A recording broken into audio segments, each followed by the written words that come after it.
Dalam nama Bapa, Putra, dan Roh Kudus. Amin. Ibu bapak, saudari-saudaraku yang terkasih, salam bantul kasih, berkah dalam. Kembali kita berjumpa dalam renungan hari ini, Minggu 13 September 2020. Kita akan mengambil dari Injil Matius bab 18 ayat 21 sampai 35. Dalam bacaan, kembali kita disapa Tuhan. Tuhan, sampai berapa kalikah aku harus mengampuni saudaraku jika ia berbuat dosa terhadap aku? Sampai 7 kali?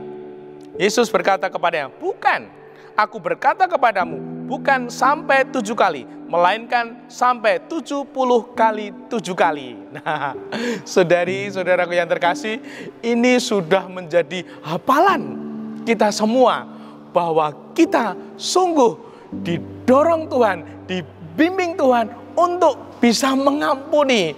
Bahkan dikatakan bukan sampai 7 kali, namun sampai 70 kali 7. Artinya sungguh kita harus menjadi pengampun. Nah, namun itu tidak mudah ya. Sungguh ini tidak mudah sebagai manusia yang punya hati yang kadang mungkin terluka, untuk dengan lega, untuk dengan sungguh-sungguh bisa mengampuni butuh waktu, butuh proses. Lalu pertanyaannya, bagaimana kita belajar untuk mengampuni?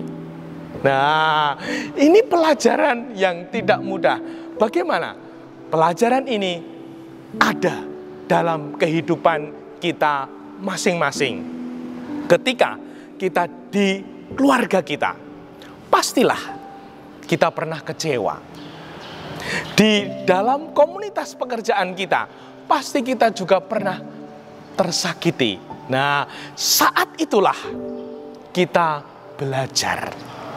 Saat itulah Tuhan menginginkan kita untuk berlatih mengampuni, bukan menyimpan sakit hati. Nah, ibu bapak gimana?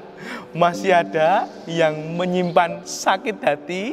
Sakitnya di sini disimpan sampai hari ini. Nah, semoga kita mau merenungkan sehingga kita sungguh bertumbuh menjadi pribadi-pribadi yang semakin hari bisa mengampuni. Nah, pribadi yang sudah berlatih bertumbuh untuk mengampuni ini, tandanya sudah mulai bisa mengampuni. Yang pertama, bisa tersenyum manis dengan orang pribadi yang membuat luka, menyakiti, mengecewakan kita. Nah, apakah kita kalau berjumpa dengan orang yang melukai, menyakiti, mengecewakan, bisa tersenyum manis? Kalau bisa, itu tanda sudah bisa mengampuni. Biasanya senyum kecut, nah, atau melengos, nah, tidak mau ketemu. Nah, itulah.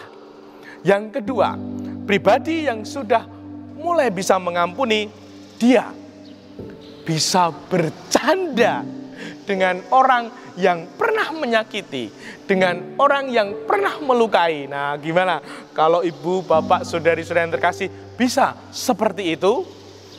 Berarti panjenengan sudah mulai bisa mengampuni. Yang ketiga, ini lebih luhur lagi, bisa mendoakan orang yang pernah menyakiti kita. Sebut namanya, lalu doakan.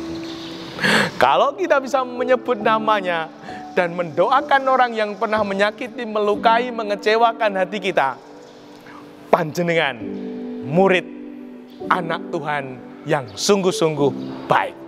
Semoga ini semua menjadikan kita pribadi-pribadi anak-anak Allah yang bertumbuh menjadi pribadi-pribadi pengampun.